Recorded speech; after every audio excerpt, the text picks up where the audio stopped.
American in 2026 Googles, what is a president? How many people has he killed? How many carrots has he chopped? That's what we want to talk about today. I believe your hands are on my wife. Shadera hates how much she really liked hearing that. Hi, I'm Callum. My friends, I fear this is getting stupid. Okay, order in the court. We are having an emergency meeting. I really wanted to live react to this book with you, and I significantly underestimated how long it was, and so we are in a time crunch. We are going to be reading a nearly 600-page book in as short of a time as possible. So strap in. I'm going to be reading DAGGERMOUTH by H.M. Wolf, and I'm going to read it with the amount of knowledge I have, because from someone who knows nearly nothing, it seems like this book was very unfairly treated. I believe this is a debut. I know that at first, and I feel like this is happening to every single book that comes out recently. It was accused of being written by AI. Catch me not doing that. I don't know if I ever did that in the past. I don't think I did, unless it was like, what was that? Silver Elite, where it was like genuinely a very questionable release. And so like people had, I think, reasonable questions about the publication of that book. But for any other book, I don't think myself nor the average reader is qualified to tell if something is AI or not. We've seen this constantly with like the AI signifiers being like an M dash. I am queen of the M dash. I'm queen of the sparkle emoji. Like I am AI. Like it's gotten to the point where YouTube, tangent, sorry, we're gonna get to the book. There will be timestamps down below. YouTube for creators in our comment sections when we're answering comments on our own videos, YouTube, we cannot opt out, gives us AI options for a comment, and they have trained the models using our own comments, the emojis that I use, the misspellings I use, the amount of times I go ha ha ha ha ha. If you held up two photos of like, this is an example of an AI version of me commenting versus actual me commenting, I wouldn't be able to tell the difference. So I'm not going to go forward ever saying I think that this book is written by AI, unless there was one book that I know was written by AI, which I think I've talked about it before, but I was given an ARC by a very sketchy publishing house, and it was 100% written by AI. I will swear on whatever holy book you need me to. However, this one was just, I believe, randomly called out for AI. I downloaded this book. I've had it on my Kindle for since it came out, because I saw it was on a list of like upcoming great dystopian or fantasy releases, and it sounded interesting. So I've had it for a while. It seems like it has gotten so buzzed about that people are genuinely having a difficult time finding it in physical bookstores. So I thought that I would read it with you guys. In case you cannot get your hands on it and you really want to know. This is technically called a dark dystopian romance, which that's what people were upset about with Silver Elite being a dystopian romance. So I haven't seen the same feeling, and I hope that it's because maybe this is actually dystopian instead of just being like war, you know? So we will see. Oh, I scrolled too far on Google. I saw just, I'm not going to read it, but the first thing that comes up other than Goodreads is a Reddit saying DAGGERMOUTH. More questions than answers. Uh-oh. But let me read to you what it says on Goodreads. By the way, people asking me what my Goodreads is, I only use Goodreads on my computer to just read the blurbs. I use Storygraph, and it's always linked in my description box.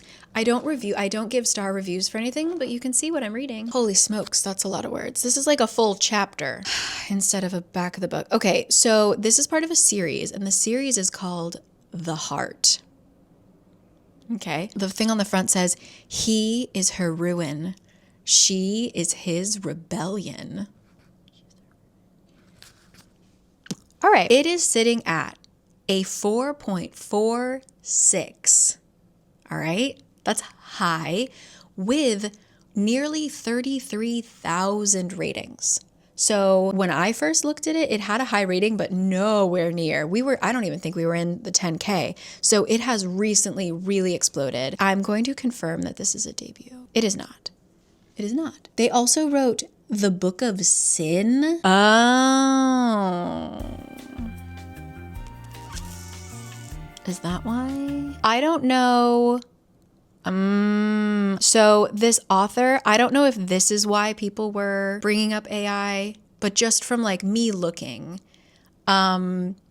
she did put out 3 books, 500 plus pages each, in the year of 2025. Did she come from a fanfic background? That should be my first question. Not is it AI, it is fanfic to blame?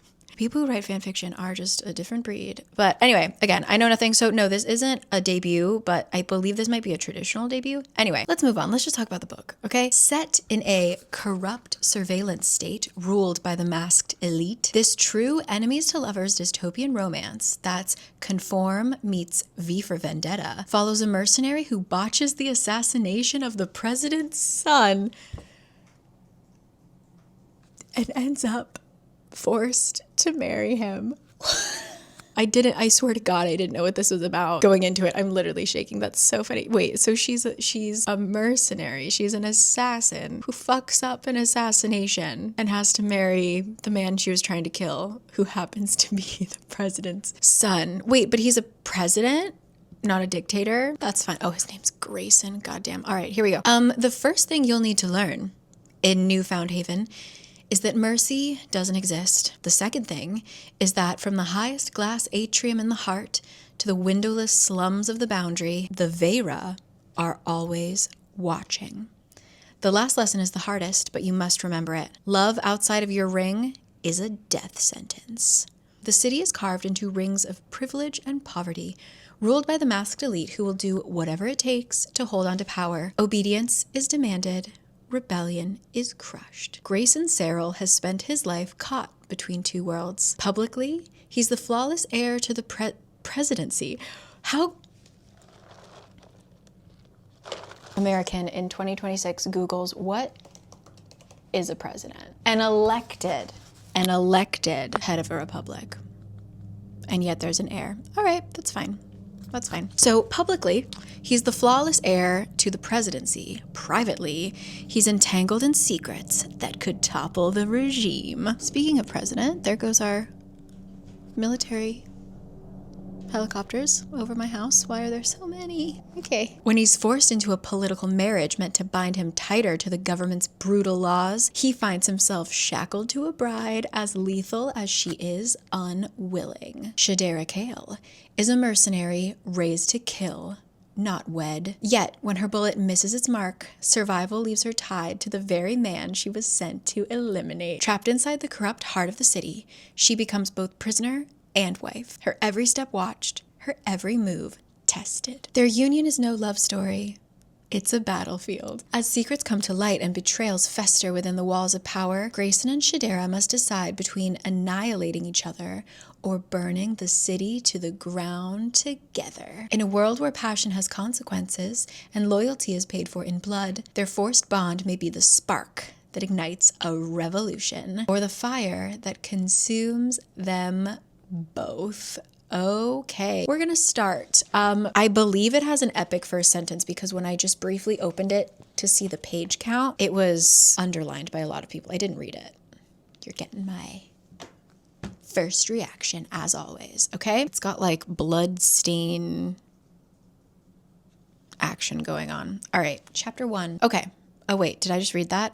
The first line is, did I not say that the Goodreads summary was just the first chapter? It's literally what I just read. The first thing you'll learn in Newfound Haven is mercy no longer exists. Showing mercy is a weakness. Weakness gets you killed. The second thing, the Vera are always watching. From the highest atrium in the heart to the lowest slums. Blah, blah, blah, blah, blah. The last lesson is the hardest. You must remember it, as Grayson Serrell did now, standing in the center of the plaza's monolithic platform, behind 2 bound and kneeling rebels. Love outside your ring was a death sentence. We're starting with an execution. It's giving very, and I know this isn't fair to immediately be like dystopian, it must be Hunger Games. It's just giving very much like Capitol vibes. There's billboards and screens of like live feeds of the execution everywhere, and like everyone is gathered in this like monolithic gray but also red and black world. There's a harsh blue spotlight of the media drones as they circle, their lenses feeding every gesture, every tremor of the rebels to the rest of the newfound haven on the live monitors. So because they're nice dictators, they allow you to choose which way you want to be executed. So our two lovers who loved beyond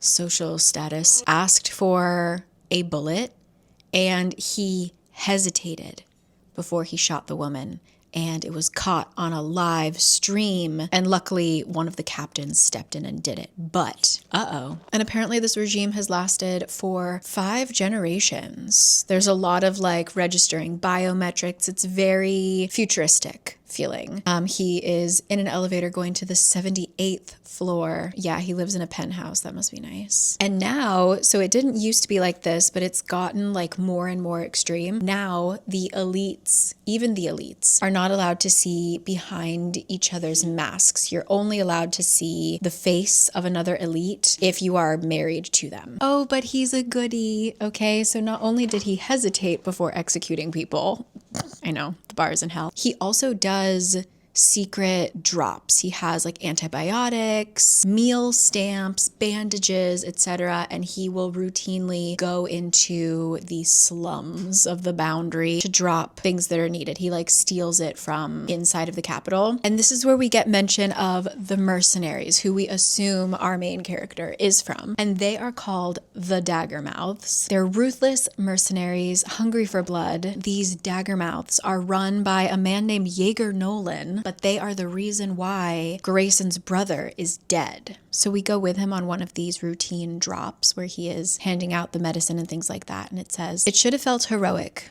but it didn't. It felt like a routine.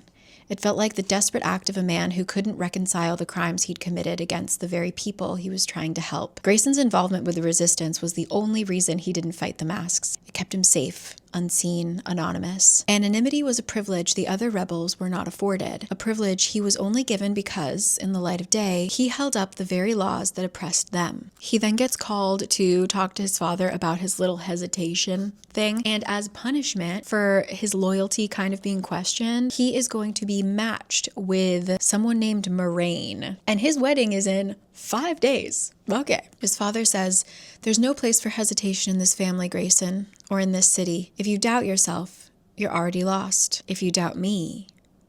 He didn't finish the sentence. He didn't need to.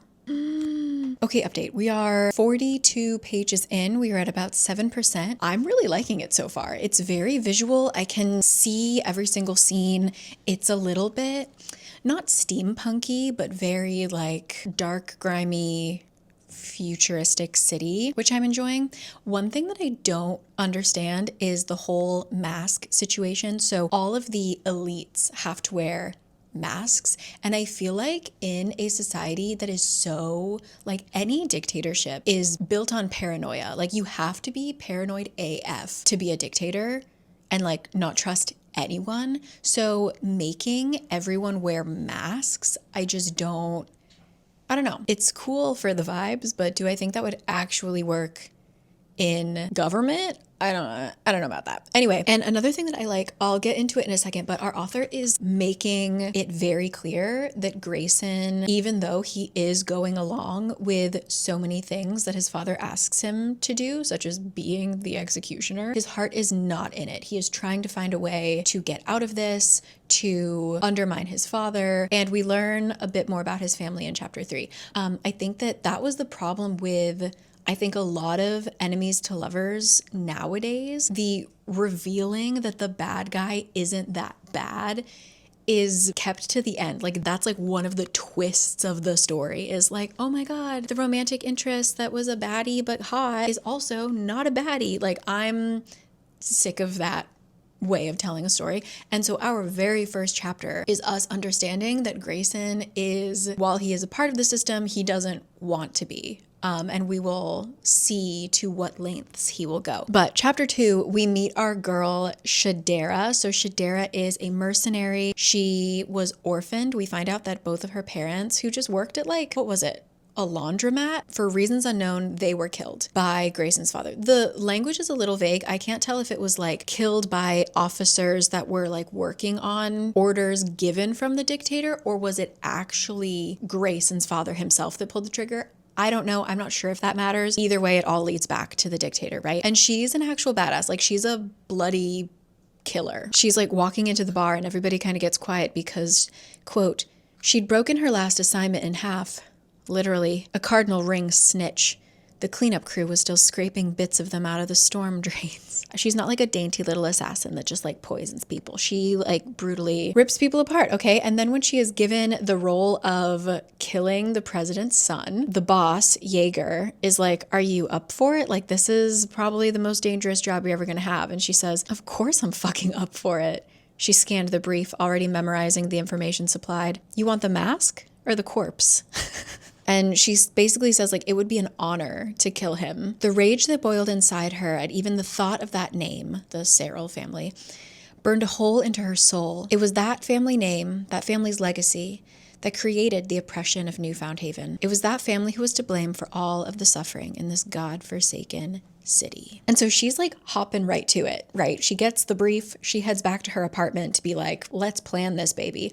We see that her apartment is literally filled with just posters of that family, and she just likes to throw daggers at them. And then she mentioned something that is clearly going to be the central part of this story, which is that, as we know, the older brother of Grayson was killed. And she says Brooker Cyril, Brooker is his older brother's name, had been murdered. No one in the outer rings knew how or why. One day he was on screen completing live executions, and the next, his funeral was being broadcast. So even the Daggermouths don't know who did it, but of course the dictator is saying it's a Daggermouth that did it. So I'm going to go ahead and say that Brooker, this is alleged, this is all in my brain. I think that Brooker was also anti-dictatorship and his daddy had him killed. Or he's not dead, because once again, if we didn't see a body, I don't think they're dead. And then the final chapter that I read, we learn a little bit more about Grayson's family dynamic, which is basically that his mother is not allowed to speak. And when she does, she is literally slapped across the face until she bleeds by his father. So, and also he has a little sister named Lyra, and Lyra seems to be very anti-dictatorship as well. And over dinner, what they talk about, even though they're not allowed to speak, Grayson brings up like, hey dad, how's that investigation going with figuring out who the fuck killed my brother? So they know that it was the Daggermouths that did it, but we don't have a name. And we need to, like, there's no reason why. If we can execute these two normal people for just falling in love, we should certainly be executing the man that killed the dictator's son, right? It's crazy that we haven't found out who did it yet, Dad. And clearly Daddy Dearest is trying, his name's Maximus, by the way. Maximus is clearly just like trying to cover it up. He's just like, you will mourn your brother however I wish you to. Like, he died with honor. He knew the risks. Like, he never hesitated when he executed people, and he knew that that put him at risk of being assassinated. He never complained and blah, blah, blah. And Lyra, at the end of our chapter, Grayson is basically like, Lyra, you gotta chill. Like, I'm okay to talk to Dad that way, but you can't stand up to him. Like, look at how he beats Mom. Like, you're next, okay? But Lyra's really obsessed with figuring out what happened to her brother, and she says, if he's not gonna do it, we have to. We have to find the Daggermouth that killed Brooker and kill them ourselves. He deserves that much at least. She put a hand on his arm just above the elbow, squeezed once, then stepped into the elevator. Oh, and I didn't mention this, but like, again, with making sure that we know that Grayson is like not 100% baddie, is that he has a friend named Callum, who apparently Callum, you know those like dogs where they like train police dogs, and if one of them is like too friendly, they are retired because they can't be a good police dog. That's Callum. Callum was in, like, his father is like high ranked in the regime. And so he was sent to be trained in the like Vera police force or whatever. He got caught like sneaking snacks to the janitorial staff and like generally just being a pill. Like, he would hack into systems just to play pranks and stuff like that. He really is anti this dictatorship. So he got kicked out, and instead of being killed because he's high ranked enough, now he's just in charge of like one of the nightclubs, basically. He's like a gambling den nightclub owner. And Grayson goes to talk to him about things that have occurred recently, like he's got to get married. He hesitated on a live broadcast, blah, blah, blah. Callum was basically like, listen, I know you're kind of stuck here, but just know that I would die for you. And yeah, it kind of made it very clear that Grayson is looking for any way out. He's like kind of reaching the end of his rope in terms of how much he can take without taking action. On to chapter 4, which is titled, Don't Die. Oh no. Redhead alert. We got a problem, folks. All right, I only read one more chapter, and it is right before Shadera is going to go kill Grayson. And we basically get our first really steamy scene where this guy named Jamison comes in, and they apparently are like no strings attached, no feelings, purely physical, but apparently not for Jamison. So Shadera is very much like, I'm not doing this. I'm not doing feelings. I gotta go kill this dude. You're a good person. I respect you. I could have loved you if we lived in a different life, but like nothing's gonna stop me from going to kill this guy. Because Jamison, after they like hook up, is very much like, would it even matter if I asked you not to go? Like, I really would rather you not die, please. Like, I really like you. And Shadera's like, by the way, how did you even know about this case? I literally just found out like a few hours ago. And he said, Jaeger told me, thought I should know in case. He trailed off, running a hand down his face, then let out a bitter laugh. You know, I might be falling in love with you and it's fucking terrible. I love you. It's ruining my life. We even get like a little glimpse into his head, and like we're in trouble because he seems like a good guy. I feel like a lot of romanticies, especially when they're trying to have like two warring love interests, tend to make one like have something that should give us the ick, right? Jamison seems really nice, and I have a feeling that he's not gonna be endgame. That's a bummer. So yeah, we have Jamison and Shadera with her like bags full of guns. I don't know anything about guns. There's like a long list of different weapons that she has and she's very excited to use. Sorry, I just don't know what they are. But yeah, she has her bag packed and she is going to scale the elevator shaft to kill Grayson as we speak. So, and she knows that this is going to trigger a war. Like she wants this to start the revolution that is going to topple this empire, this regime. But as we know, something is going to go wrong. So I just wanted to check in. We're officially at 10%. I'm at page 55. Off I go. Okay, I have to leave the house. I have things to do today. So I am stopping right at page 100. We have just seen the botched assassination. Messy, messy, messy. I'm not sure how I think about it, but let me grab some of the notes that I took. Shadera has Jamison, who seems like they actually have a relationship, right? Like if she would allow herself a moment of vulnerability, I think she could love Jamison, right? Then we have Grayson, who, due to the stress, everything that's going on, he likes to feel like he has a sense of control over things. And instead of doing literally anything else, he needs to exert that control in the bedroom. So he calls, I forget her, Maya, I think her name is. He has a woman on call, basically, to control. And that he does, okay?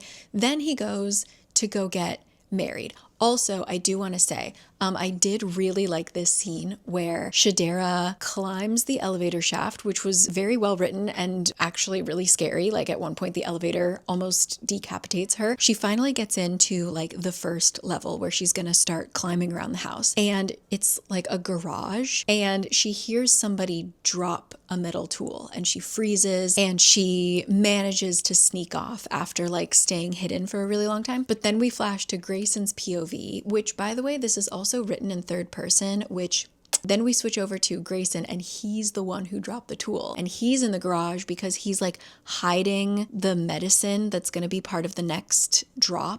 He like hides everything in like the belly, whatever that's called, of the cars. Okay, so he also freezes, being like, oh shit, I'm gonna get caught kind of thing. So I really liked that scene. But anyway, she has managed to sneak in. She's hiding in his air conditioner unit.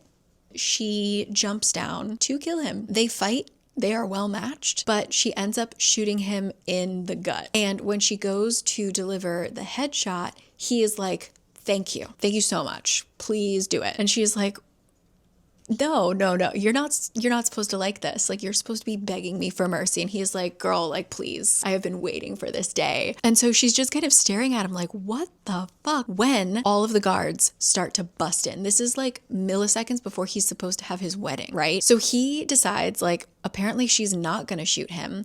The only other way to like secure death in this situation is for him to be unmasked, right? Like, the only person who is allowed to see you without your mask on is the person that you are vowed to. And if anybody else sees you, the punishment is death. I still don't really understand this, okay? I don't. He takes off his mask and she is like, what the hell? And he is like, yeah, baby, we're both gonna die. Sure enough, the guards bust in, his dad is there, the woman he's supposed to be marrying is there, and they're all like, oh my God, he's got beautiful blue eyes. For some reason, instead of killing him, because why would Daddy Dearest kill his only son now? His mom is like, oh, there's a loophole to this law, because she's the person who wrote the whole like mask law. And she's like, well, if they just get married, it'll be okay. Like, we won't have to kill them. And it's like, why couldn't you just cover this up? Like, he doesn't need to get married. You could literally kill this assassin. No one would know. Like, the guards would know. And the marrying family would know, but you're the dictator. He says, like, my word is law. Like, I am the law. So, like, you can just make this all go away. But for the sake of the story, they're gonna get married. And his sister brings up an interesting point where, like, oh, we can make this work for us because it can show that, like, even the top head dictator can find love or something with someone from the slums, and like, we can make her be our mouthpiece, right? Like, have somebody from the slums talk well about the heart or the capital. This could work for us. But he spends all of his time killing people simply for loving outside of their like social status. How can the dictator's son do that and it not cause an uproar? The logic just isn't logicking, and I understand that like within a regime like this there isn't logic, but I feel like we could have made so many different choices instead of like, they gotta get married, right?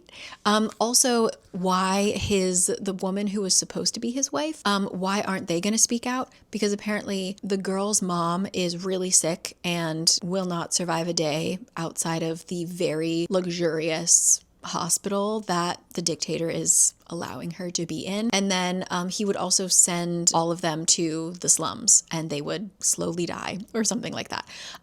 However, an interesting thing, you're wondering how Grayson's doing because I said he got shot in the gut. He goes in for surgery really quickly and the doctor is like, I need the room cleared. I need room to get these bullets out of his stomach, whatever. The doctor leans in close once they're alone and he says, I know what you did last month. The medical supplies that appeared in the clinic, I recognize the serial numbers. You saved 10 lives. So the doctor who works for the dictator is also a part of this like silent underground resistance, right? And yeah, so basically, according to Grayson's sister, what they're gonna do is find what Shadera loves most and use it against her. Use it to ensure her compliance, make her a mouthpiece for the heart. Let the rebels see one of their own bound to the Cyril family. Not sure I super follow that, but off we go. So that is, I'm on page 100, chapter 9. We will continue this later. Hi, I'm home. It's clearly a little bit later. We are at 20%. I read 2 chapters since then. So first we joined Shadera in a jail cell. She's cramped in there with a ton of other people who are literally on the verge of starvation. They have all been tattooed with like what crime they committed. A lot of people are there for just like stealing bread and things like that, okay? When she is asked what she did, she shares with the class that she tried to kill Grayson, right? The heir to the dictatorship. And they are hyped as expected, okay? And so then when the guards come to take her away for an unknown reason and she refuses to stand up, so they have to kind of like grab her and drag her, everybody else in the prison starts screaming like, let her go, don't touch her, whatever. And not only that, but they start singing. The lyrics are not shared, but it is clearly a like rebel song, a song of revolution, and everyone in the jail starts singing and the prison guards just start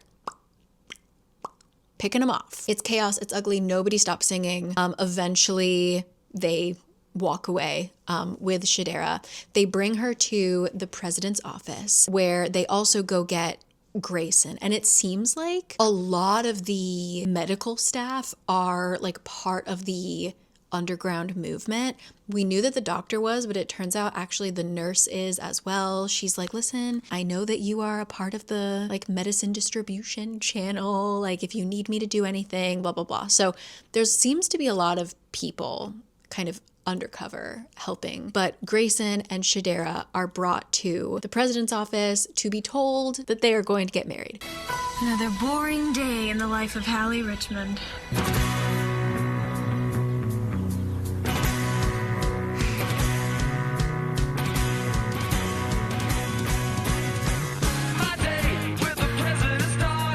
Both of them at the exact same time say, fuck no. But it doesn't matter because I don't know why he pressures Grayson. Was it his mom? Yeah, okay. I guess so his sister, Grayson's sister, might have a lover and he'll kill that person because Grayson doesn't really have anybody that he's close to or that his dad knows of to threaten with. So I guess he threatens Grayson with like sister family issues, okay?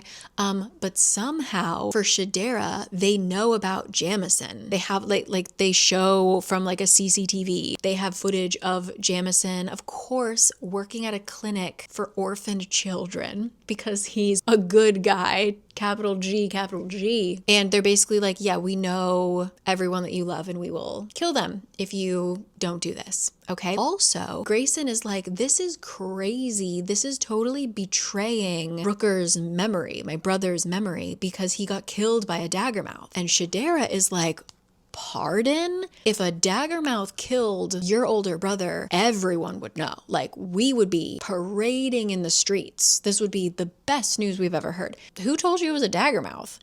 And Grayson says that the contract, which is like how they get their assignments for assassinations, there was a contract signed by Jaeger, the head of Shadera's gang, pinned to Brooker's body. But wait, so we saw Brooker's body? I thought we didn't see Brooker's body. Was displayed on his body. Oh, okay, we did see his body. Okay, Brooker is dead. But did a Daggermouth kill him just because a little piece of paper on his corpse said so?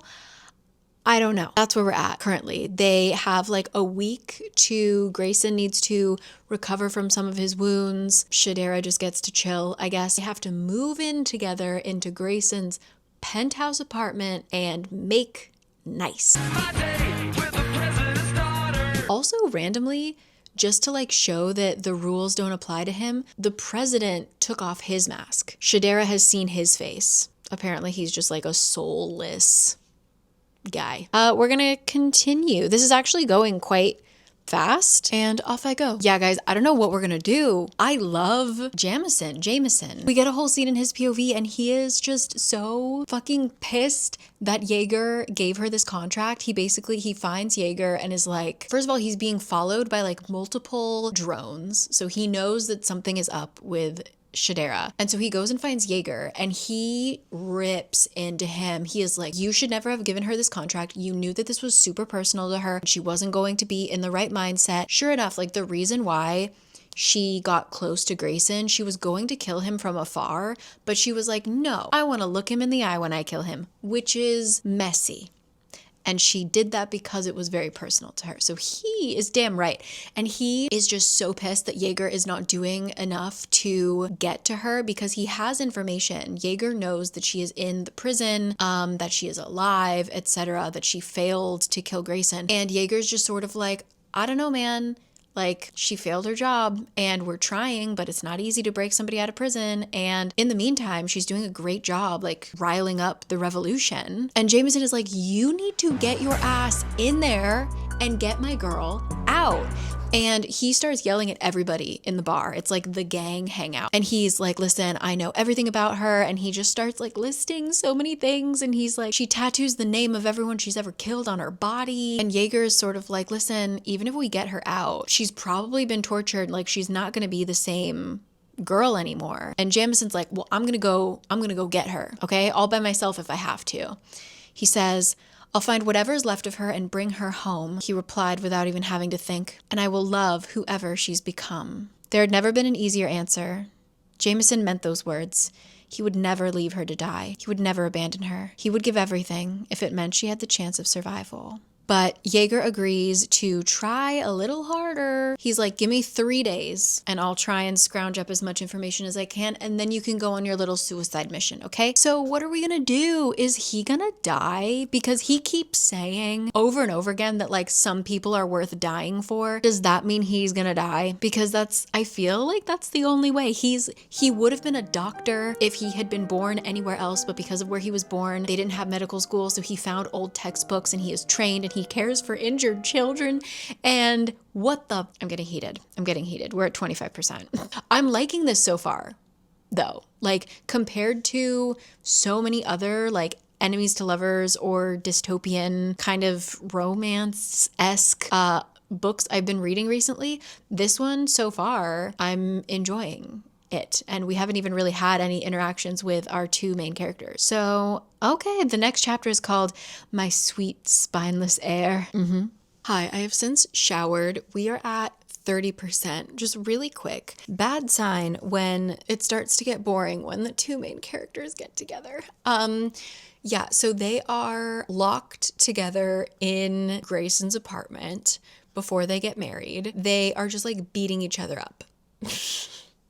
Fighting a lot. So far, in terms of like the dystopia aspect of it, it's a little bit just like there is a dictator and he oppresses people. Like, I wish there was maybe a little more to it, or we just get some kind of background and like, why the masks? Why the masks? I just don't really get it. Anyway, I will say I just want things to start going, because we just have a very long scene of them fighting. We get a very long scene of our main girl just crying in the shower. I need them to start working together. Okay. Also, just the language, it's getting a little strange. We're talking about dawn came like violence through the window. And then she gets out of bed and every injury announced itself in a symphony of agony. The language is just a little odd. Sometimes it like odd to the point where like these particular phrases stand out. And it seems to be like whenever we're trying to set the scene. Once we get into the scene, it's okay, but we always have to start a new scene with like a weird sentence like that. And sometimes it works. Like, I know that I pick this up a lot with V.E. Schwab. She loves a simile, and she loves starting her chapters with a simile, like the dawn broke like an egg over the horizon, whatever. And it kind of gets a little repetitive. It's not that these lines in particular are bad, it's just that they're used in a very specific pattern that's kind of getting old now that we're nearly 200 pages in. Anyway, they're both like very, very injured, but they also don't want any help. And they're living together in this tiny apartment. I don't know. Uh-oh, okay, things are starting to move. So, Shadera is rummaging around in the apartment because Grayson has left her alone for a little bit. She somehow breaks into his bedroom and starts snooping. We know that he is hiding some of the medical stuff that he helps give to other people. He hides that in a compartment in his closet. So I'm hoping that she finds it soon and they can start an alliance, okay? But instead of that, she finds like just a lot of weird stuff about Grayson. Like, he has like all of his medical reports, and he's been like hospitalized and brutally beaten apparently many times. But then she notices a picture of Grayson and another unmasked man. This has to be Grayson's brother. And she says she recognized him. She knew that face from somewhere but couldn't place it. She'd never seen any of the Serrals unmasked until yesterday when his father showed his face. But she knew this man. She was sure of it. Who could he be? No, I can't even guess.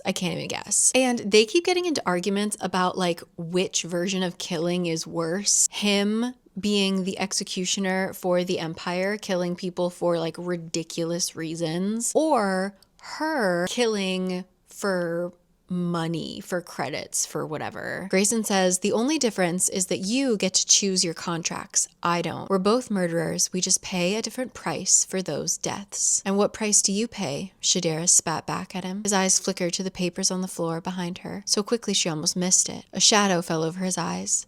something haunted filling his irises. You wanted me to kill you, didn't you? You wanted to die. I saw it in your eyes when you took off your mask. You wanted me to end it. And they are also both drinking, specifically Shadera, but they're both partaking in copious amounts of vodka. Like, she's drinking it as if it's a water bottle. So, warning you. And so she keeps pushing. She asks him, she's like, and your father almost killed you 3 years ago. She brings up like the stuff she saw in the medical report. And he was like, you don't know what you're talking about. It was an accident. And she's trying to figure out like, what did you do to make him be that crazy towards you? And he just keeps saying like, drop it, drop it. Finally, he says, I need you to leave. No. Shadera straightened in defiance. He sighed, pinching the bridge of his nose before his eyes locked on hers. Shadera. A pause. I want to kill you. The cadence of his statement sent a shiver crawling down her spine. If you do not leave right now, I am going to kill you. There was something about the admission, something so dead in his gaze, that she didn't question the sincerity of it. She hesitated only for a second, her eyes staying locked on his as her heart began to race. Then finally, she fled the room. Okay, so he has an extremely bad temper, but baby boy can control it. I don't really think that qualifies as a green flag, but I think it's supposed to be a green flag. So, hey. Okay, back to the other good guy, Callum. Remember Grayson's BFF, who was like too golden retriever-y to be a proper like police dog. He is beating somebody up because they mistreated one of the girls who works in one of his brothels. So he like violently beats this man just to show that like he is not, you know, not all men, right? Not Callum. Also, he is in love with Grayson's sister. But rule number 1 of bromance, you cannot fall in love with somebody's younger sister. So even though they 5 years ago had some like weekend of love and sex, he told her it was nothing. She took off her mask for him. She's beautiful, by the way. She said she was in love with him. And then he was like, ooh, oh no. And he had to basically be like, sorry, girl, that meant nothing to me, blah, blah, blah, you know. But he still trains her, I guess. So, and they're both very concerned about Grayson. They're like, he's about to lose his mind. And Lyra is like, I can't lose him too. Like, I'm not losing both of my brothers. We need to help him. Grayson appears and Callum is trying to play the devil's advocate. Like, Grayson is like, this crazy woman is living in my house, blah, blah, blah. And Callum is like, well, to be fair, dude, like, she has every fucking right to hate you and your family. You gotta admit, your family's shit. And then he says, you need to learn to live with her, at least for now. Get close to her. Get her comfortable enough to share what she knows about Brooker, about Jaeger. And then we turn on her and execute her. I don't really understand that logic jump. They think that she knows who killed Grayson's brother. So they're just gonna butter her up until they get the information that they want. And then they'll be like, actually, hey, let's kill her. Okay. And then randomly, Callum is like, so, you know, just asking, like, she cute? And Grayson's like, I haven't noticed. And Callum just gives him like a shit-eating grin. And he's like, oh, okay, well, you know, just be careful. Don't fall in love with your fake wife. And they're all kind of jokey until Callum suddenly, they're all going to the apartment together to like help get rid of all the bugs that Grayson's father planted, like all the listening devices. And he like lets the siblings walk in front of him and Callum is suddenly like, oh shit. Putting Grayson in close quarters with the Daggermouth was like trapping a wolf and a lion in the same cage. Blood would be spilled. The only question was, whose? Meanwhile, Shadera is back in the apartment and she's thinking, vodka seemed like such a good idea 3 hours ago. Oh my gosh. So Shadera is drunk as a skunk and she is trying to cook something. She puts meat in the oven. Something is burning. Something is going horribly wrong. She is about to pour a pitcher of water on it when Grayson arrives back in his apartment and he like body slams her because he's like, you idiot. You don't put water on a grease fire, okay? You can look it up. Don't do it. She doesn't know this. Grayson does. That's impressive. And he basically saves her and saves the apartment from burning down, but he like physically assaults her in order to do that. Anyway, they start screaming at each other when all of a sudden Callum is just like, "Hi, I'm Callum." Anyway, he goes to go fix all of the spy equipment that Daddy Dearest left. And Grayson is like, "Girl, do you not know how to cook? Like, what were you doing? Even as drunk as you are." All of this is insane. Turns out that where she lives, they basically, if they have food, they live off of like prepared stuff, like canned goods and things. So she's like, "Yeah, I don't cook. I've never cooked. Sue me." So he turns around and starts cooking for her. Domestic bliss. So he turns to start whipping something up and he rolls up his sleeves. The movement shouldn't have caught her attention, but the vodka made her notice things she usually wouldn't. The fabric folded back to reveal forearms that were ...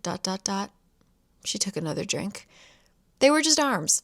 Nothing special about the subtle flecks of muscle under skin as he reached for the knife. The domesticity of the scene was so at odds with everything she knew about him that for a second she wondered if she was dreaming. He had surgeon's hands, killer's hands. She'd seen those hands sign death warrants. Watching them work now, cutting those vegetables, she could almost forget what they had done, how many necks they'd snapped, how many triggers they'd pulled. Now they were almost gentle, careful, creating instead of destroying. What? Okay, so we know he like fights the good fight kind of behind the scenes, right? That he's like not happy being an executioner. She doesn't know that, okay? And yet still she sees him chopping carrots with like his little forearm exposed. And she's like, "Oh my God, who cares? How many people has he killed? How many carrots has he chopped?" That's what we want to talk about today. What? She's like, "Where'd you learn to cook?" Oh my God, of course his fucking mother taught him to cook. Oh, now we're looking at the muscles in his back. How many muscles does it take to chop vegetables? Objectively, he was attractive. If you liked tall, brooding, homicidal type, which she didn't, obviously, this was a man who executed citizens for petty crimes. And yet, Jesus, she couldn't look away from his hands. Okay, I appreciate a good arm, but oh my God, he's making her pasta. Simple but filling. And you know what she really likes about him is that he's honest. She was like, "Hey, where did you go? Like, you threatened to kill me and then you just left the apartment." And he was like, "Yeah, because I didn't want to kill you." And she was like, "Wow, honest. Love that quality." So then they stop talking and she studies his profile, which, you know, it's a shame. Really. It's a shame that such a pretty face belonged to someone she had to kill. A shame that those beautiful, strong hands had so much blood on them. A shame that, no. She pulled her thoughts back sharply. The vodka was trying to make him into something human. He was the executioner. That was all he was. Oh my God. Girl, that's all it took was vodka and him chopping veggies for you. For your pasta. Something about him is reminding her of Jameson. Oh my God. And then they're like talking and they are standing really close and their bodies are touching and the air around them is charged and Grayson's eyes drop to her mouth and she's breathing too fast, but it's just the vodka. It's okay. But then she's wondering what he tastes like. She watches his pupils dilate. The air is electric. Every instinct is screaming in her head. And then he jerks back like he's been burned and he says, "Go to your room." And she does. And even though she hates him, her body apparently doesn't care about his crimes. Oh God. And then so she's trying to like cool herself down, do something with all of this pent up energy. So she's trying to masturbate to Jamison's face, but then all of a sudden the image shifts. Jamison's green eyes become blue. His rough hands become the careful, precise fingers of the executioner. And she's also not being very private about this. Like, Grayson can hear her moaning in her room, like with pleasure. He's like, "What the fuck?" And so he runs into his room and he spends the second night in a row hiding in his own home.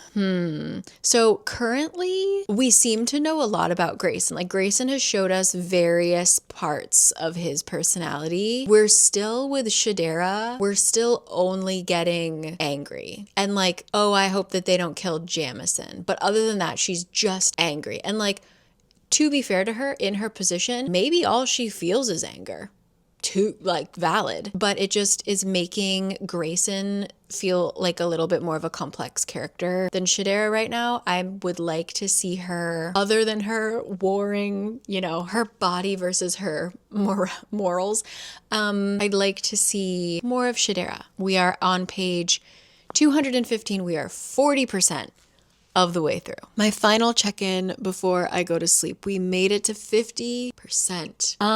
What do we have here? We have a scene in which Lyra comes to the apartment, the sister. She gains respect, I think, from Shadera. They like openly hate each other to the point where like they kind of like each other. Like they realize that they have the same sense of humor, I think, in the fact that they like want to kill each other. I don't know how to explain it, but anyway, you can tell that they're going to be besties. Okay, that's great for them. Grayson gives her a grand tour. Oh, first, he tasked Lyra with finding a good mask for his new wife.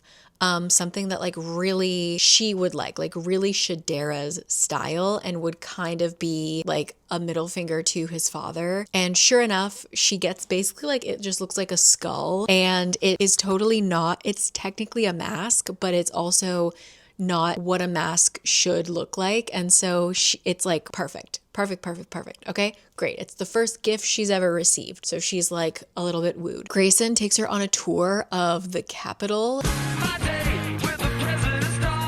The heart. She sees all of the things that the heart has and doesn't give to others. Like they have mass domes of crops and grain and stuff that they do not distribute to anybody, kind of thing. Then they go to a family dinner. They're not married yet. They've still got 4 days before they're married, but they go to like a family dinner. Of course, the father, Mr. President, is just like poking at her, like trying to get a reaction.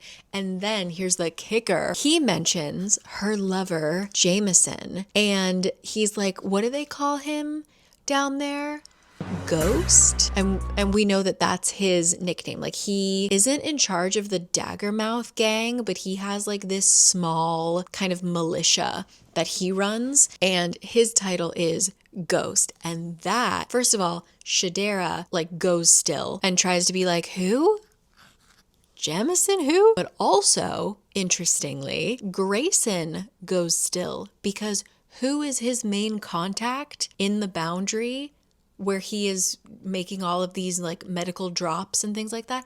What's his name? Ghost. So Jameson and Grayson have been working together as a team for maybe years. Again, anonymity, they don't know each other, but oh, interesting. That's complicated. Lyra speaks out. She's like at the end of her rope as well. She's so concerned about Grayson snapping when she's the one who snaps much more. She says something to her dad. He ends up beating her, choking her, and then smacking her, and then threatening to kill Grayson. And then when Grayson is like, I've been wanting to be killed. This whole book, kill me, is like my theme song. So his dad changes his tune and is like, well, then I'll just kill your mom. And so then everybody behaves. They go home. Shadera talks Lyra through a panic attack. She helps her like get her breathing back on track and things like that. So they're buddies. And after that, oh, also, while they're giving a tour, I'll read it. That's right. While Grayson was giving the tour, right before the dinner, she's like, by the way, like, do you really believe in all of this? Like, sure, you might hate your dad, but like, do you think there's actual value the way that our world is set up, basically? And he says, no. He talks about how like he'll never forget all the people he's killed. He knows all the blood on his hands, blah, blah, blah. And she says, then why do you serve him? If you understand what's happening, why be his weapon? Because the alternatives are worse. He turned to face her, and even through the mask, she could feel the intensity of his gaze. Because my father would replace me with someone who enjoys the killing. Because there are things I can do from this position that I couldn't do from a grave. It's not enough. It's never enough. But it's something. And so then after the dinner, after she witnesses like how evil the dictator is, she immediately softens to Grayson. She's like, you deserve to have a father who loves you. I didn't realize that he would treat his family badly, blah, blah, blah. I don't know. So basically, she's sort of like, oh, I think Grayson's a good guy. I think we could work together. Do I think that that switch was convenient? Do I think that? I'm just not sure. I'm just not sure how I feel about this quite yet. Like, it is definitely romance first. Like, the fact that we're 50% of the way through and I don't know what the plan is. Like, currently, the plan is just find out who killed their brother. There isn't actually a larger plan for dismantling this system.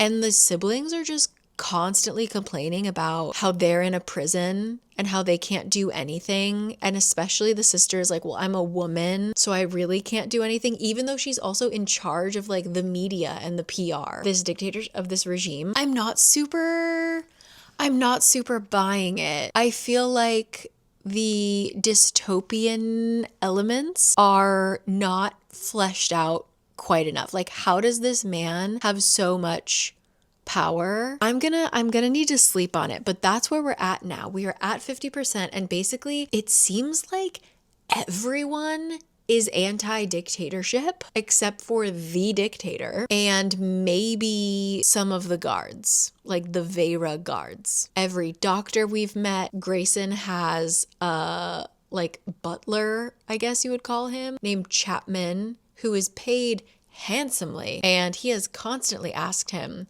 if he wants to be transferred away from the inner circle, but he loves his work. Because initially Shadera thought that he was like enslaved, and she was like, I don't like slavery. I don't want Chapman to help me with anything anymore. Like, I don't support it. And he's like, girl, he is paid so fucking well. Like, he wants to be here. Anyway, like, we've got his butler. We haven't seen a whole lot of people who were actually supporting Mr. President. I don't know. I just wish that the government, like the romance, the relationships, the characters have been built out, even though it's like quite predictable how this is going. I don't understand. Are there other countries? Yeah. Okay, I'm gonna stop. I'm gonna go to sleep because I need to. But there we are at 50%. Also, they are just super horny for each other. But Shadera did say that she would rather sleep with a rabid dog than sleep with the executioner, even though her fantasies tell us a different story. Also, like, apparently she's the first woman that he's ever felt safe around. She like helped him with one of his cuts and then like held his face and was like, you deserve a daddy that loves you. But it's like, she's also the first woman you've ever met that you haven't like paid her for sex, and she isn't your sister. All right. Yeah. No. I gotta go to sleep. I will see you in the morning. Happy 50%. And we're back. Good morning. I have read 6% more. I've got some updates. Basically, we're just getting a lot of Callum and Lyra's POV because they're in love. It is what it is. Also, Lyra's favorite color is neutral gray. And then people start making mysterious phone calls. Okay, first, Callum picks up the phone and Lyra has come to his house beaten up after the family dinner. After she stood up to Daddy Dearest and got beaten to a pulp, she goes to him. He like makes her tea, runs her a bath, whatever.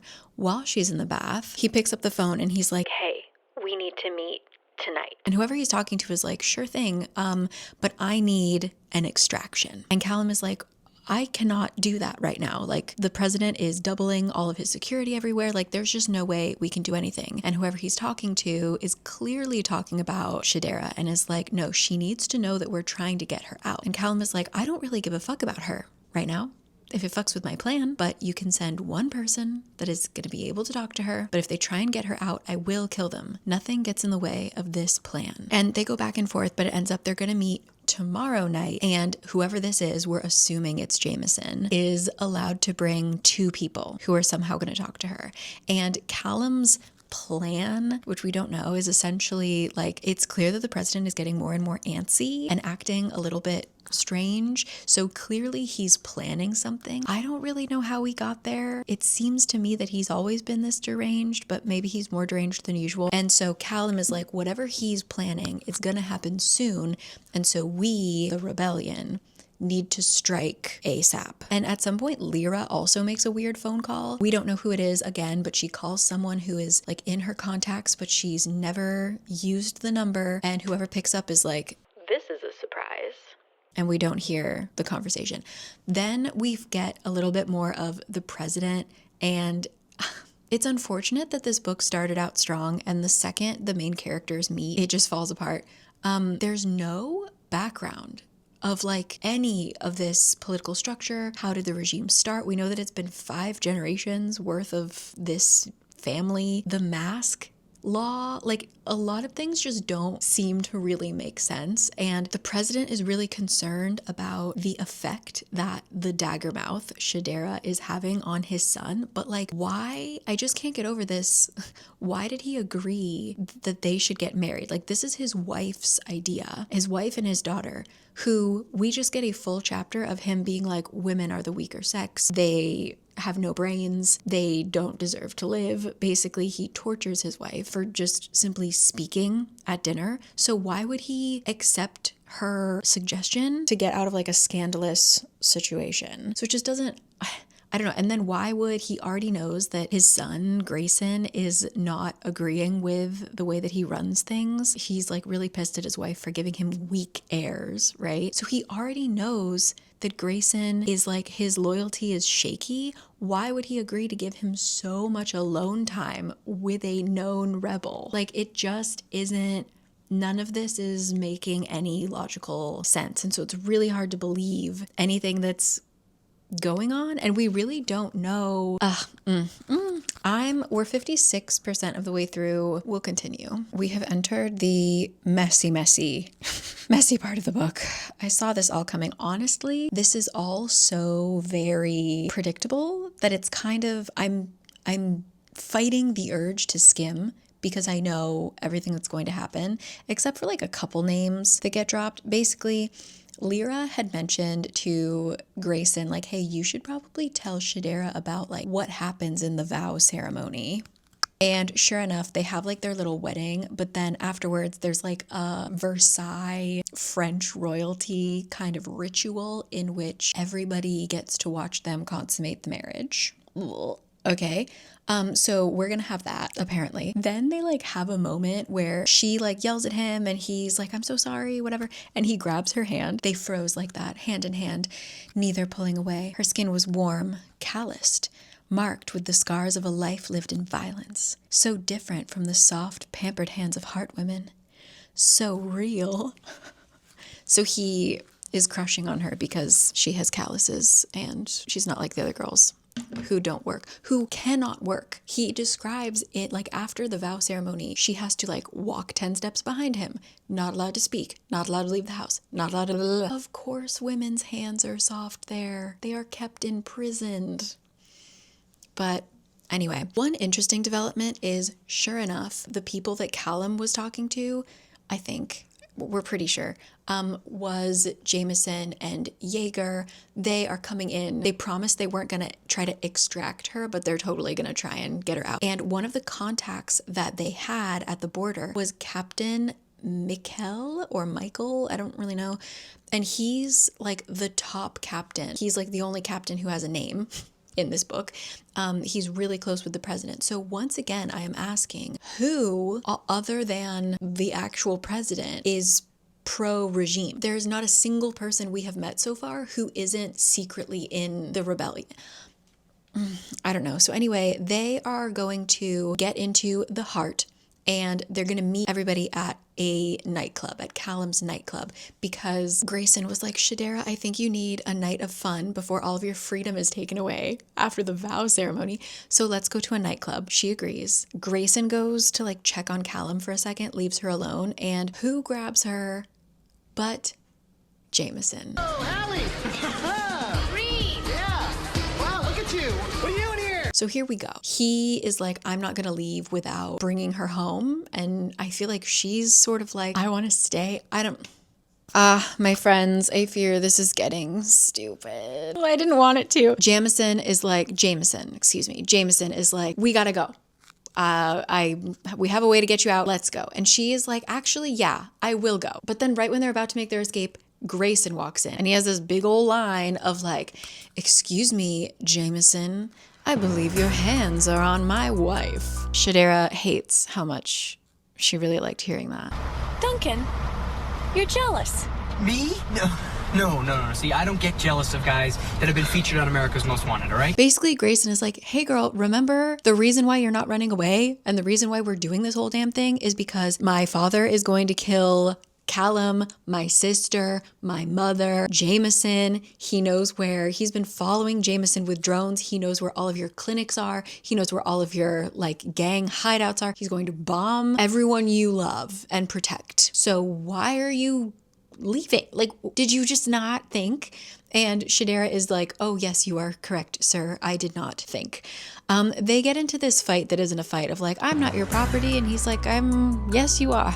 And then he's like, by the way, Jameson, do I seem familiar at all to you? And he's like, yeah, you're the fucking executioner. And he's like, no, like my voice, maybe like recognize anything else? And so he just has to straight up be like, dude, I'm the one who's giving you all the medicine. And it's one thing to be like, I'm the guy who's giving you all the medicine, but he frames it as a threat of like, if you don't leave my wife alone and like you try to take her away from me, I'm gonna stop giving you the medicine and supplies you need to keep the people in your place alive. Like, couldn't he have just kept doing that, like out of the goodness of his heart? I don't know. But yeah, so that's how it's framed. Anyway, and then of course Shadera realizes all along that Grayson has been like using his power to help give all of these supplies to her people. And she again is like, she hates how much she likes that. She says, all this time he'd been working both sides of the conflict. Okay, and then it just gets cringy. We are at 66%. We are on page 376. They get back to the apartment and immediately they like start fighting about something. And then there's like a laser that looks like it's gonna shoot Shadera. He throws her to the ground and it turns out there's a bunch of Vera soldiers in the apartment. Basically, the president wanted them to set up like all of these new, because Grayson had gotten rid of all of their little spy things, like all the little bugs they planted. So they needed to go put more of those in. And all Grayson sees is an apartment full of soldiers. And so he and Shadera just kill them all. And then when they're done killing everybody, they turn to each other with guns. He's basically like, Shadera, wife, even though they're not married yet, let me just say, he's like, can you put the weapon down? Like, you don't want to shoot me. And she says, why should I? Give me one reason not to put a bullet in you right now. And he's like, well, number one, you'd never make it past the first checkpoint. Like, you're not going to get out of here alive. And she's like, try again. And he's like, well, if you kill me, my father would kill all of your people. He would burn the boundary to ash. And she's like, not good enough. So then he says, he's like been walking slowly towards her gun, by the way. And so now the gun is pressed up to his sternum. And he says, because if you shoot me, he said, his voice dropping, it will only make me want to fuck you. Her mouth parted, pupils dilating. And that's the ticket. Killing all of your people? Not good enough. But, ooh, say something sexy. I'm gonna get distracted. They go at it violently. But before they like fully, consummate the marriage that still hasn't happened yet, he is like taking off her pants and something falls out of her pocket. And it's the photograph of him and his brother. And he gets really mad. He's like, where did you find this? Runs off. Also, I will say, before they start going at it, before their lips collide, they actually both shoot each other. Just like a little graze. So there's that. Anything else that happened? Oh, before Jameson left the club, he did give Shadera an encrypted tablet so they can like communicate once per day at like 3 a.m. or something like that. Also, Callum came to visit and he found some like one final soldier that didn't get killed hiding on the roof. And they torture information out of him. It's kind of the information we already know. We just learned that Callum really likes to torture people. Like, he is a huge part of the rebellion. And also, Grayson doesn't know this. Like, Grayson doesn't know how in deep Callum is. And Callum apparently has been planning to overthrow the regime since he was a child. Since he first saw bruises on his BFF Grayson's body, he has planned to kill the president. He carries a little briefcase that's called like his torture briefcase. And he like rips people's fingernails off for fun.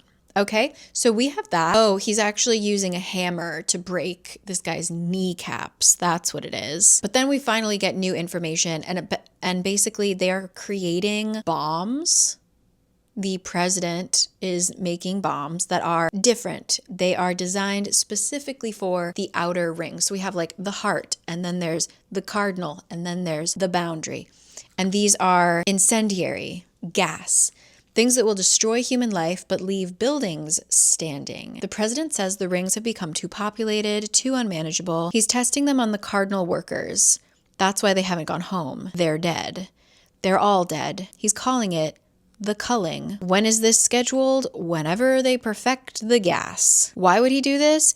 He's making room for something. And just as we're about to get like another vital piece of information, we hear somebody walk in, and it's Lyra. And you know who else doesn't know about Callum's little torture side job? Lyra. And she's not happy about it. She looks at what's going on and she's like, what is this? Because she has been the victim of so much torture. She's not a fan of it. Like, even for people she doesn't believe deserve to live, she doesn't condone torture. And so she's looking at Callum, who they have just reignited this. He is like taken back his I don't care about you shtick. And he's like, actually, Lyra, I really love you and I don't care about the risks. Now she's feeling super betrayed because she's like, oh no. They start yelling at each other. And Shadera is like, you guys need to communicate. This is so stupid. Callum is trying to not tell anybody about his role in the rebellion. Grayson also, nobody knows about him and the medical distribution. Lyra is making weird phone calls in the middle of the night. So Shadera just starts telling everybody everything. She's like, listen, Grayson does this.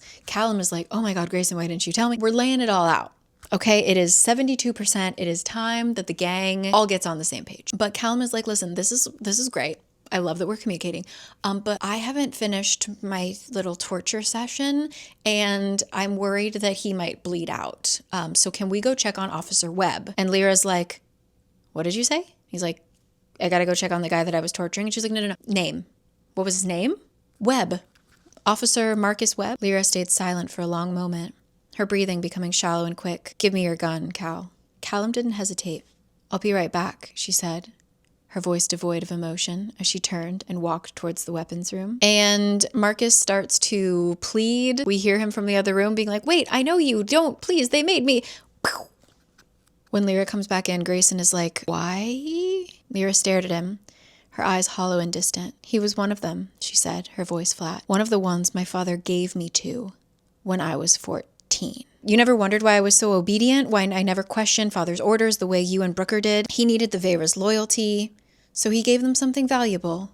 Me. 11 officers over 3 months. Before Mother found out and put a stop to it. She threatened to kill herself if he continued. It was the only time I ever saw her stand up to him. And the president couldn't have the stain of a weak wife on his reputation. Yeah. It's like horrible, horrific, but also because we have no background of like anything to do with this regime, he just seems like a comical villain. There's no depth to bad president. Anything that could be like the most evil thing he could do, he does. And there's no... I just have so many questions. So we're at 80%. I have 100 pages left of this book. Callum and Lyra, Grayson and Shadera are going to meet to further their little plan. Okay, now that they're all working together and they're sharing information, they're going to meet later that night. However, before that can happen, Grayson and Shadera get summoned by Captain Michael to go talk to the president, where they have a little chat. Shadera and Grayson stand up to him, and they are currently being tortured. Okay, Callum and Lyra finally have their moment. Okay, she asks for 5 orgasms. He gives them to her. Great for her. And like immediately afterwards, they find out that Grayson and Shadera have been taken, and they're like, we're done playing. Time to call in the big boys, okay? Jameson is just taking a walk, I guess, when all of a sudden all of these Vera officers show up and they start yelling at people to like get in their homes or, you know, obey this random law. And somebody throws a bottle and chaos ensues. A child is killed. A child from the boundary is shot and killed. And this is the final straw. Jameson has had like 20 final straws, I think, in this book, but this is his final straw. They are going to organize and fight back, and everybody's with him. And once again, like, I hate to bring this back to the Hunger Games, but like, everybody's singing. And they are ready to fight. Jameson goes to talk to Jaeger, but he's not the only one, because who walks into the bar but Callum and Lyra. Lyra, who inexplicably does not have her mask on. Weirdly enough, there's another person there who I didn't really mention because she hasn't been important yet, but her name is Kestrel. And if Jameson and Jaeger are in charge of the boundary, Kestrel is in charge of the Cardinal Rebellion. Remember, it's the heart, the cardinal, the boundary. Okay, so she is just another version of the rebellion leader. They've all come together to chat. When Callum and Lyra walk in, she knows Lyra, but how? This is what I don't understand. How are people recognizing the elite with their masks off when no one has seen them without their masks? There's just like so many things that I'm like, I don't really get what's going on. I don't understand. Like, they're talking about the heart as it's just a city. So there's no kingdom. The thing that the president is in charge of is just one city? I don't know. There's just a lot missing from this world. But anyway, one interesting thing is, remember how Lyra had that one weird phone call? That was with Kestrel. How did she get Kestrel's phone number? From Brooker's contact list. So her older brother, who was killed by the Daggermouths, was in contact with the rebel leader of the Cardinals. So also Shadera, right before they get taken to be tortured, she did confirm that, like, I don't think a Daggermouth killed your brother. Like, nobody would have had the amount of money to sponsor a contract, like, with him. Who had enough money to pay a hitman to kill the heir to the throne? It had to be somebody on the inside. Like, there's no, like, we couldn't just do this willy-nilly. So everybody is kind of understanding that, like, Brooker was not killed by a Daggermouth. But then why did Lyra think that in the first place? Like, she was the one who came up with the whole idea of, like, we need to butter Shadera up so she'll tell us who killed our brother, when she has the contact information of one of the rebel leaders from her brother. Why would the people who are, like, on his side? There's just a lot missing, okay? What? This just got so stupid. So things we learn. Lyra didn't know about the bombs. So when she overhears that they're like, we've got to attack them first before they drop the bombs, she's like, what the fuck? And as she's like reeling from that, she turns to Captain Michael, and is like, and why didn't you stop them? Like, you delivered them straight to the torture chamber. And he's like, I'm just doing my job, girl. Like, I've been trying to help as much as possible. He says, I respect your brother. I've known for a long while that what he's been doing for the rings, sending medicine. I tried to protect him, to ease his burdens on the platform when I could. I'll do everything I can to get him out alive. Why? Lyra snapped, her voice rising as her fingers curled into a fist. Why do you have such an interest in Grayson? Why do you care what happens? Captain Michael looked at Kestrel only once, and she nodded. Then he took a deep breath. Because he's my son. First of all, I thought Captain Michael was the same age as the kids. So that's weird. But yeah, Lyra's like, what? No, that's not possible. And then they get interrupted because Kestrel's like, guys, he's here. Who? Lyra said. Who else could be a part of this? My question exactly, girl. Why is everyone a part of this rebellion? Okay. She felt Callum's hand suddenly slip into hers on the table and squeeze. Nobody answered her. Nobody said anything as the door to the entrance of the bar pushed open.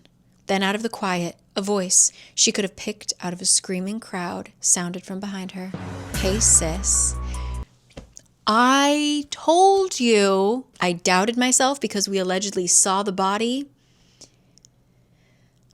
Ay. All right, so Grayson and Shadera are being tortured, right? And finally, Daddy Dearest comes in. They're in like glass boxes tied up. I don't know. The president comes in and he's basically like, Grayson, you idiot. You think I didn't know about all of your little shenanigans? Like, I knew about the medicine. I knew about you stealing weapons. I knew about all this, just like I knew about Brooker. Sure enough, Brooker was doing the exact same thing, but then he made a fatal error, which was he fell in love with someone from the Cardinal. I'm assuming Kestrel. And so yes, Mr. President arranged for his removal, killed him.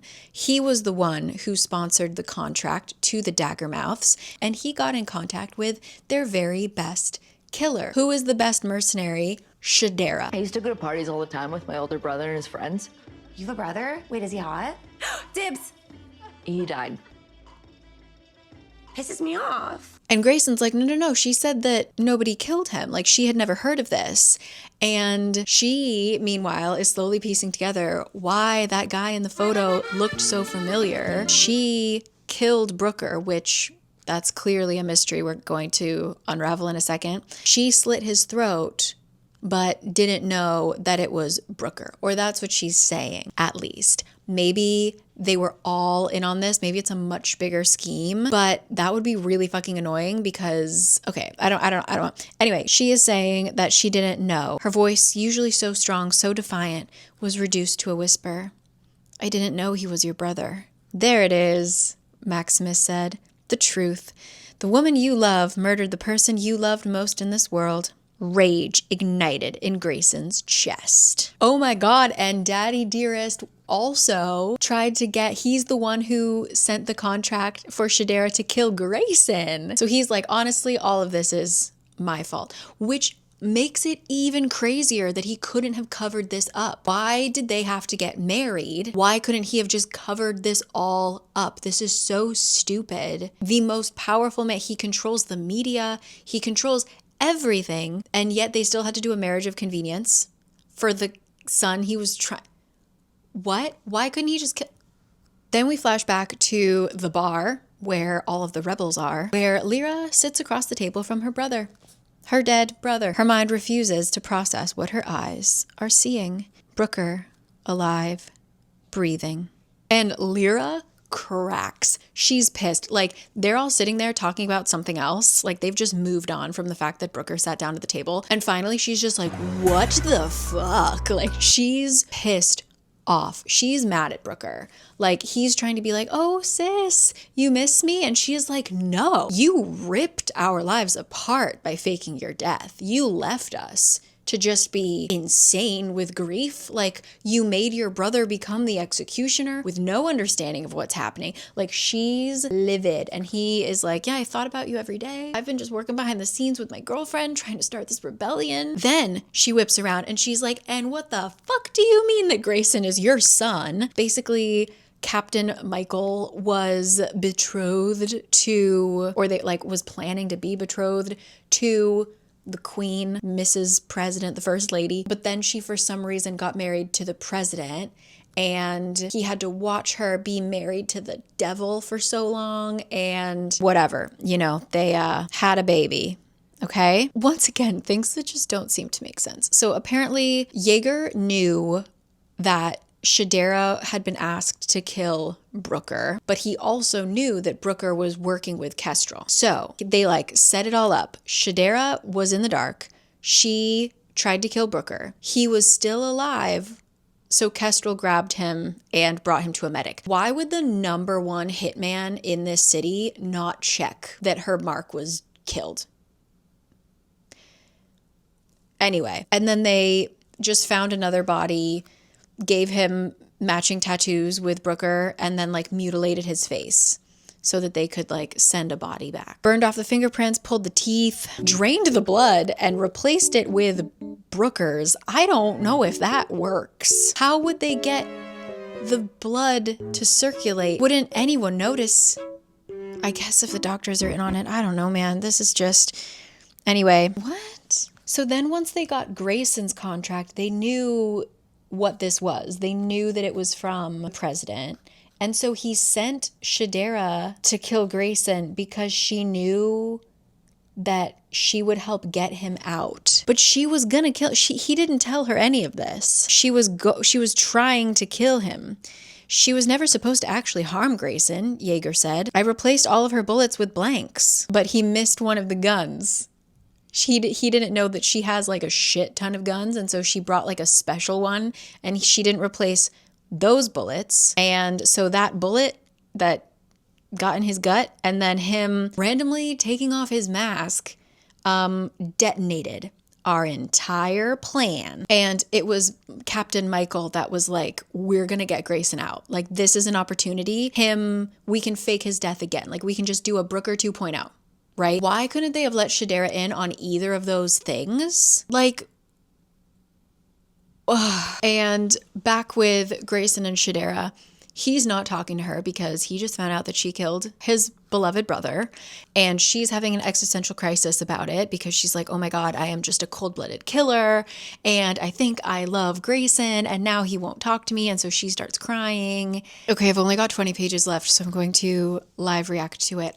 Things that happened. First of all, Callum, I didn't put this together until a few seconds ago. Callum knew that Brooker was still alive because he was so active in the rebellion. So he watched Lyra be so broken about her brother's death and didn't tell her. So that's crazy, but whatever. They still love each other. It's fine. And so they have this plan. They're basically like, it ends today at the vow ceremony. Okay. We're going to make the heart pay. They're not going to know what hit them. Right. Lyra manages to get a little message to both Grayson and Shadera in the guise of like, she bought Shadera a pretty dress for the vow ceremony, whatever. And the note is basically like, trust the captain, Michael. He's on our side. She says something about leave them off, and I've always wanted a sister. So, what ends up happening, they do the vow ceremony also just to like add a little spice, as if like having to consummate your marriage in public isn't enough. Lyra finds out that not only does that happen, but then after they consummate the marriage, then the wife gets passed around and the president and all of his quote unquote men rape the wife to like make sure the husband is loyal to the regime. Who are these other men? Because from what we know, Captain Michael is like the highest in command. Is he raping all of these women? How has he gotten out of that? For years, a lifetime, 33 plus years of being the top dog. Is he raping the women? It's just like we keep adding these like villainous deeds, but none of it actually makes any sense. So like horrific, but what? Lyra's part of the plan is that she is not broadcasting the vow ceremony to anyone. So nobody outside of the heart sees this going down. Something is happening where Callum loses access to the CCTV screens. Like he's like the techie dude, and he has been monitoring the security systems so that no alarms go off as Jameson and his crew infiltrate the heart and like do whatever. Also, everyone in the Boundary and the Cardinal are in bomb shelters. So whatever's going on, they need to be in a bomb shelter.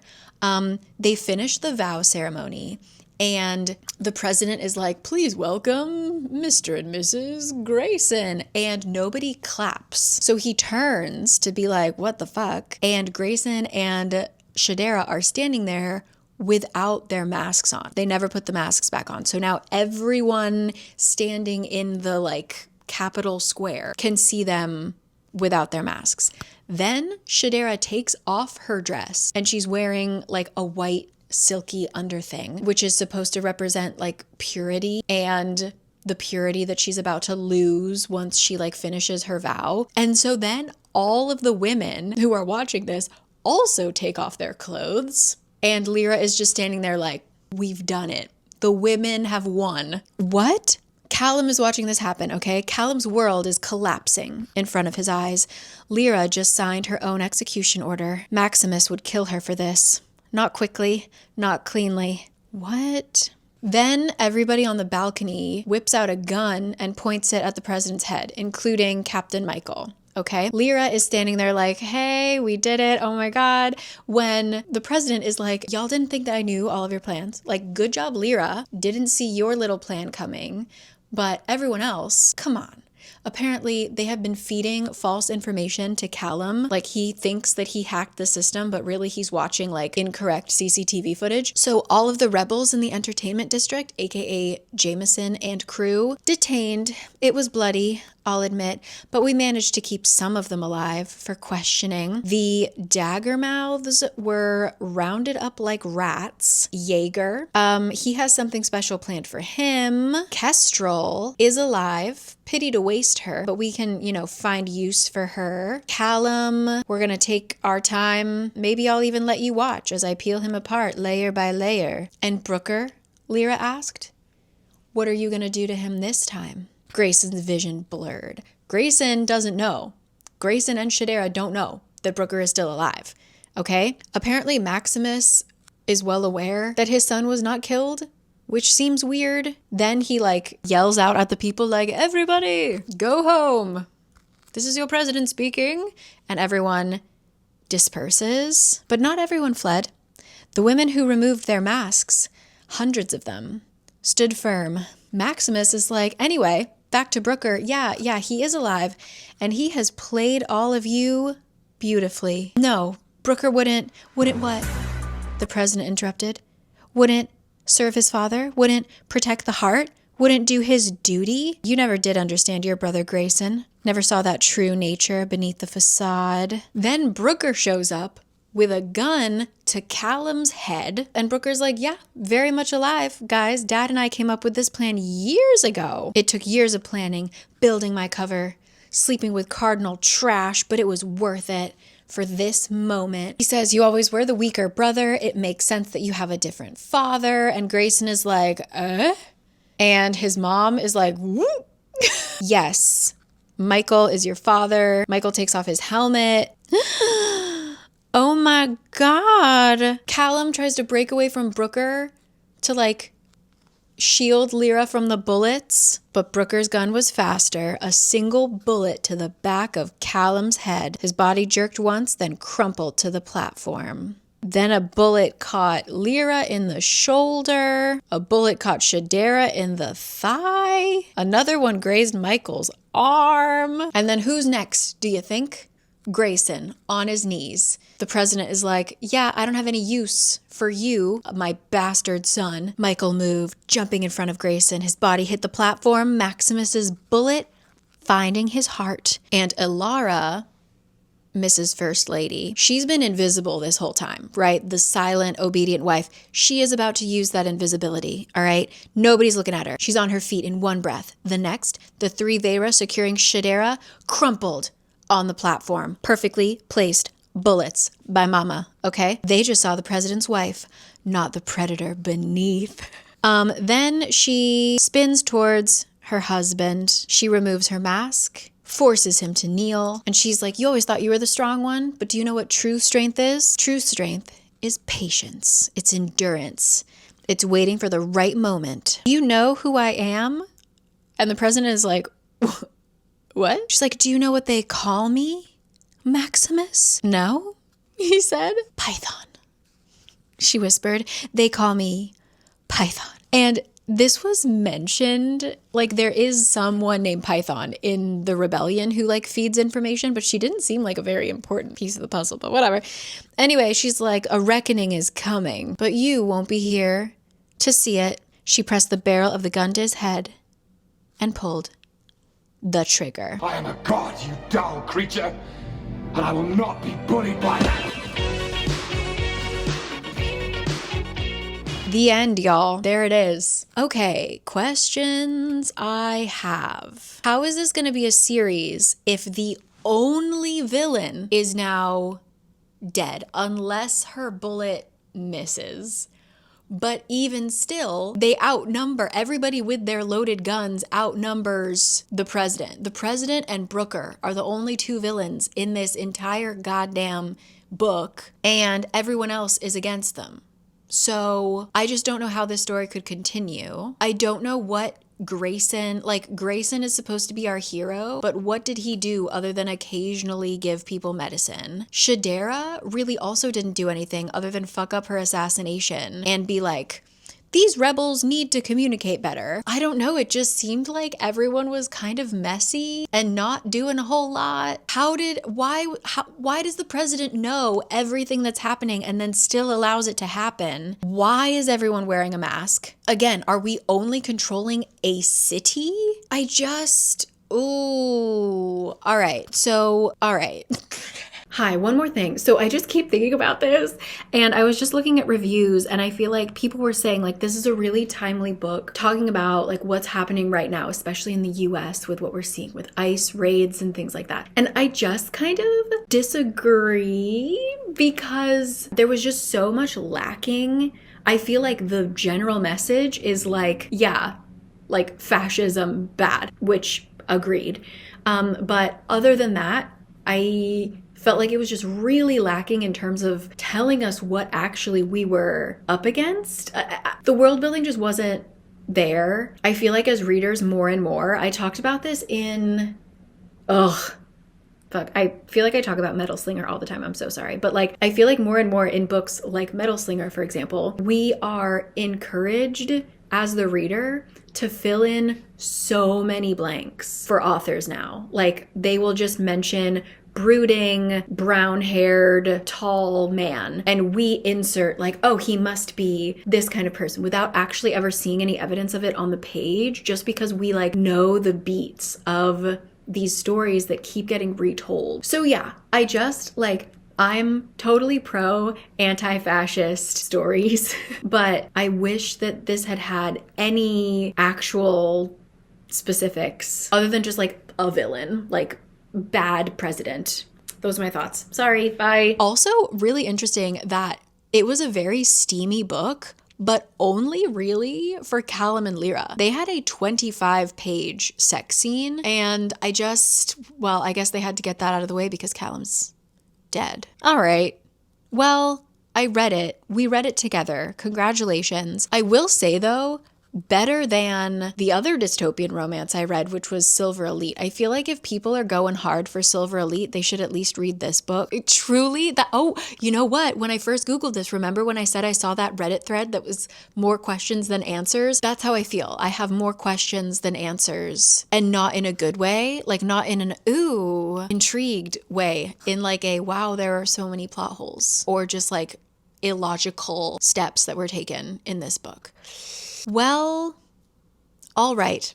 I didn't know what I was going to expect. I was just here for the hype, and I have experienced the hype. And I can honest to God tell you, I don't know what Grayson looks like, even with his mask off. I know he has blue eyes. Like, we didn't really describe people. I know the colors of people's eyes, and that's it. We didn't really get descriptions, but I don't know. I just feel it had a really strong start. It had a really strong, I would say 20%. Okay. That was Daggermouth. Let me know your thoughts. If you've read any dystopian romance kind of book recently that has hit, I would love to hear it, because I just feel like maybe it's a genre that should not be mixed, like that's the thing with the strength of the Hunger Games, is that it was like 70, let's give it 60. All right. It was 60% political commentary, like talking about this dystopian setting, and then 40%, I would actually say even less than that. All right. Let's give it 30% romance. This felt like we were talking about the romance between all of the characters a lot more than giving us anything other than just like evil man, evil son, All right, let me know your thoughts if you've read it, and I will talk to you guys later. I'll link, I think I've seen some videos down below. I haven't watched them yet, but I'll link some down below that we're talking about like the controversies. But again,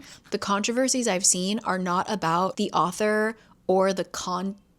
I'm not liking the dystopian romance trend. I'll say that real loud and clear. So I will leave you here. I've got other books to read. So many books to read. So I'll catch you in the next one. Okay. What am I reading next? Who knows? But I'll see you there. Okay. Thank you as always for joining me. See you next week. Bye. I never thought we'd get the chance to do this again. Yeah, I know. Your dad is a really cool guy for trusting us like this. Yeah.